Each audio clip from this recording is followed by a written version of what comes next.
So I know it's hot out here today. I know that in the business we solve a lot of like really unique problems with customers, things other contractors can or maybe don't want to solve, right? Tell me about something that you experienced maybe recently or just one that sticks out in your mind about like something unique that you solved for a customer that somebody else didn't want to or couldn't.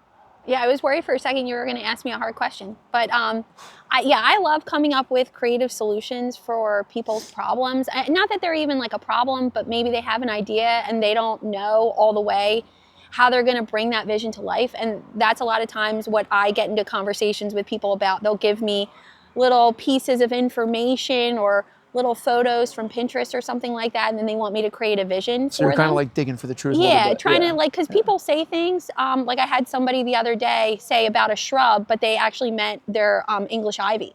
So people say things all the time, and you kind of have to pick little things out. I had a customer not that long ago who was a super nice lady, and she had, I think, 3 different contractors come out. She really wanted to have a patio under this landscape contractors. Yeah, landscape contractors. And she had this really beautiful magnolia, and she wanted to get a usable patio space, like a usable outdoor space. And every single contractor that she talked to said that she had to take down this magnolia. And she was like, I really don't want to take it down. I love it. I love it so much. And I'm like, okay, so what are we going to do? Like, how many people are you going to have on this patio?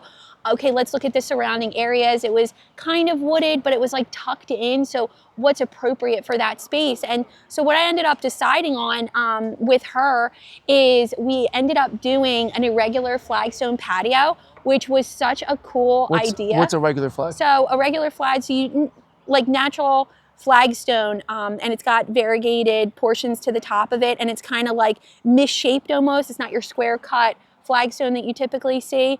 And so it's almost like a natural look, right? Yeah, and so what we were able to do is keep the magnolia, which was like her idea to like, she really wanted to keep this magnolia. She didn't want to take it down.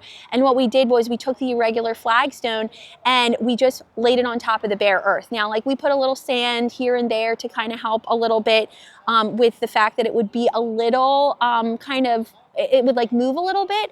But that was the solution. Like she didn't want to remove it, and like we didn't want to bust up any of the roots. We didn't want any dieback to happen with the magnolia, and it ended up turning out beautiful. Like she had her daughter's like wedding reception part there, and she had little cafe lights underneath of the magnolia, and it was like lit up at night. And yeah, like people walk on it, and it's a little like it moves a little bit, and it'll like move a little bit with freeze thaw, but it's nothing that a little like sand underneath the underneath the flagstone that can't. It's more of a natural patio. Yeah, and after somebody tells you something that you like can't do so many times, you like start to believe that. So it's really important to like bring somebody in that has potentially like creative solutions and like can think outside of the box. Like, okay, what other material can I use? Okay, like how am I going to use this space and like what's appropriate, instead of just being like, nope, this is the only solution. This is all you can do.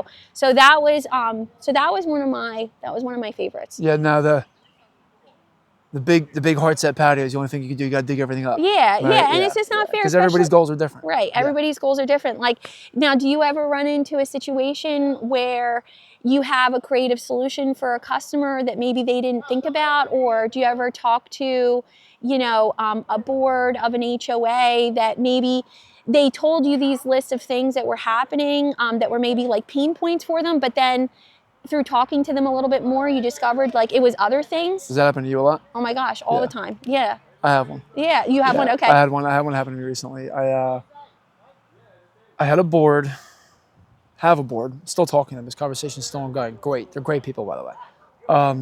I really want to work for these people. So phone conversation, in person. So I think this is our 5th meeting. Yeah. Okay. We're getting far along in the process. They want to see some of our other places. They want to make sure that places that we do look like where they live, right? So like, okay, I love that, right? Let's meet at this property, then we'll go here, then we'll go to the shop. Yeah. Right? So we get in a car, we're driving around. We do the first property, everything goes great. Do the second property, everything goes great. We're right down the street from the shop. So we go to the shop. we're driving through the shop and I'm like, yeah, like, do you want to go inside and see our setup for FERT? No. Yeah. Okay. Do you want to check it out? Like, here's like, we make our own topsoil. Yeah. Check Oh, out our plant holding area. yeah. Like Okay, things cool. that you Yeah, think, whatever. right? Yeah. Like, not really interested, right? Couldn't really see much of the trucks because everybody's out, thankfully, right? Right. You know, if the trucks are there, we're not. If the trucks are there, that's not good, Yeah. right? They probably said that too. Yeah, they did. Yeah. So, and this guy, you know, he knows the deal. Like, he's been around for a while. He's dealt with the landscaper for a while, so he knows what's up. He's not like an uneducated client by any means, this guy.